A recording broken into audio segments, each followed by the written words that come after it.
আসসালামু আলাইকুম রহমতুল্লাহ। আজকে একটা কথা না বললে আমরা পারতেছি না, সেটা হলো কি, এই জাহিলি যুগের যে ঘটনা আমরা শুনছি, যে জাহিলি যুগের মেয়েরা তারা খুব অসভ্যতামি করে বেড়াইছে, অন্ধকারের যুগ যেটাকে বলা হয়।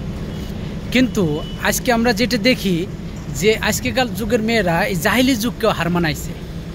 সেখানে জাহিলি যুগের সময় একজন পিতার যদি কন্যা সন্তান হইতো, তাহলে তারা লজ্জায় ওই কন্যা সন্তানকে জীবিত কবর দিত। কারণ কি? তার কারণ কন্যা সন্তান হইলে এই বেহায়াপনা করবো, এইগুলো করবো, এই জন্য একজন পিতার লজ্জা। আজকে আপনি দেখেন, এই যে আমরা যে যুগে বসবাস করতেছি, যে অবস্থানে আমরা আছি, সেই অবস্থান থেকে আজকে আমাদের আরও বেশি লজ্জিত হওয়ার কথা এই কন্যা সন্তানের জন্য। আপনি দেখেন, আজকে এমন এক যুগে এসে আমরা বসবাস করতেছি যে তার পিতার কাছে তার নিজের কন্যা আজকে অবহেলিত এবং তার কাছে নিরাপদ না। আপন ভাইয়ের কাছে আপন বোন নিরাপদ না, মামার কাছে ভাগ্নি নিরাপদ না। একজন মেয়ে আর একজন মেয়েকে বিয়ে করার জন্য উইটে পড়ে লাগছে, একজন ছেলে আর একজন ছেলেকে বিয়ে করার জন্য উইটে পড়ে লাগছে। এই যে যুগে এসে আমরা পড়লাম, এই যুগটার ভিতরে আপনারা নিজেরাই বলেন যে আমরা যে মুসলিম দাবি করি, আসলে কি আমরা মুসলিম আছি কি না? আমরা এই বিভিন্ন অমুসলিমদের কাছে মায়ের খাওয়ার একটা মাত্র কারণ হলো আমরা কোরআন এবং সুন্নাহ থেকে সরে গেছি। এই জন্য আজকে আমাদেরকে এই অমুসলিমরা আমাদেরকে মারতেছে, আমাদের স্বভাবের দোষে। আমরা কিন্তু এমনি মার খাইতেছি না। নাইলে আপনি দেখেন, কোথায় 1000 শূন্য অমুসলিমরা আর কোথায় 300 জীর্ণ শীর্ণ রুটি খাওয়া মানুষ, তাদেরকে আল্লাহ বিজয় দান করছেন। আজকে আপনারা 300 কোটি মুসলিম দাবি করেন, 250 কোটি মুসলিম দাবি করেন, কিন্তু আপনারা তারপরে মার খাইতেছেন। কারণ কি?